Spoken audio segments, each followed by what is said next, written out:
सरस्वती जी और उनकी बहू रश्मि के बीच एक दिन बहस छिड़ जाती है। आखिर किसका काम ज्यादा आसान है, बहू का या सास का? माँ जी, सास को काम ही क्या है, आपके सारे काम उंगलियों पे तो हो जाते हैं।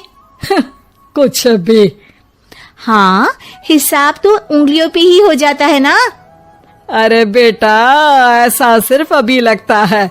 जो मुझे करना पड़ता है ना, वो तुझे करना पड़े तो समझ आएगा कि असली काम का पहाड़ कैसा होता है। ठेले बराबर वजन भी नहीं है आपके काम में, और बात पहाड़ों के वजन की कर रही हैं आप। तू ऐसा करती ही क्या है घर में बेटा, ये तो बता मुझे।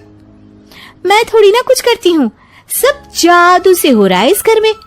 अरे एक दिन मेरा काम करोगी तो समझ आएगा। Okay okay, shut up. कल से मैं घर के काम करूंगी और तू मेरी जगह हर चीज का हिसाब रखना, ठीक है? ठीक है, ये भी कर लेते हैं। ये सास बहू की डील के बारे में रश्मि के पति अमन को नहीं पता था और ना ही अमन के पिताजी सुरेश जी को। पर गेहूं के साथ साथ जैसे घुन भी पिस जाता है, ये दोनों भी पीसने वाले थे। सुबह अमन उठकर रेडी होता है ऑफिस जाने के लिए, तो पता है उसके कपड़े नहीं निकले हुए हैं। अरे रश्मि, तुमने मेरे कपड़े नहीं निकाले?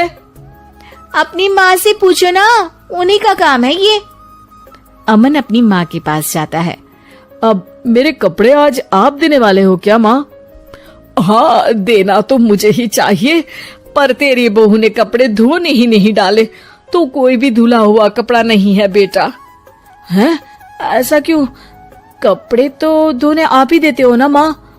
अरे बहू ने तुझे बताया नहीं, अब हम अदल बदल गए हैं। मैं अब बहू और तेरी बीवी सास। अमन परेशान हो गया। वो बिना इस्त्री के कपड़े पहनकर ऑफिस चला गया। सरस्वती जी अपने घुटने के दर्द के कारण झुककर घर साफ नहीं कर पा रही थी और ना ही खाना बनाना याद रख पाई। उधर रश्मि पहले ही दिन घर की चाबी घुमा चुकी थी और 300 रुपए का हिसाब अलग नहीं मिल रहा था।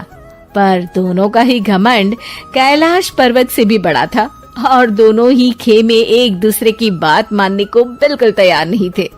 शाम को जब सुरेश जी और अमन खाना खाने बैठते हैं तो सरस्वती जी उनके सामने गाजर और पपीते लाकर रख देती हैं। अरे माँ, ये क्या है? ख्याली पुलाव के साथ सलाद। माँ जी खाना बनाना भूल गई लगता है। अरे एक एक चमन्नी का हिसाब है मेरे पास, खाना बनाना कैसे भूल जाऊंगी? ये तो मैंने पढ़ा था कि फल फ्रूट खाने से सेहत अच्छी रहती है, इसीलिए ये ले, एक फल खा ले। रात को सुरेश जी और अमन अपनी मीटिंग बिठाते हैं अकेले में। बाबूजी, इनकी लड़ाई के कारण ना हमें ठीक से खाना मिल रहा है, उल्टा घर के सारे काम रुक गए हैं। हाँ बेटा, 2 भैंसों की लड़ाई में बेचारे खेत के पौधों का भी नुकसान हो रहा है। पर पापा, क्या बताऊं आपको, मैंने माँ को इस महीने की 2 तारीख को बिजली के बिल के पैसे दिए थे।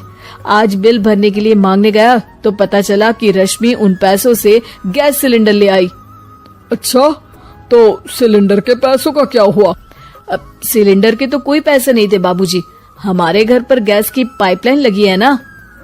बेटा, इन दोनों का कुछ करना पड़ेगा, नहीं तो अपने घमंड के चक्कर में पूरा घर बर्बाद कर डालेंगे ये दोनों। अमन और सुरेश जी काफी सोच विचार के बाद एक निष्कर्ष पर पहुंचते हैं। रात ही को दोनों अपनी पत्नियों की अलमारी से नई साड़ी निकालते हैं और सुबह जब रश्मि और सरस्वती जी उठते हैं तो देखते हैं कि दोनों पति साड़ी पहनकर चढ़ाव पर सब्जियां काट रहे हैं। अरे ये सब क्या हो रहा है?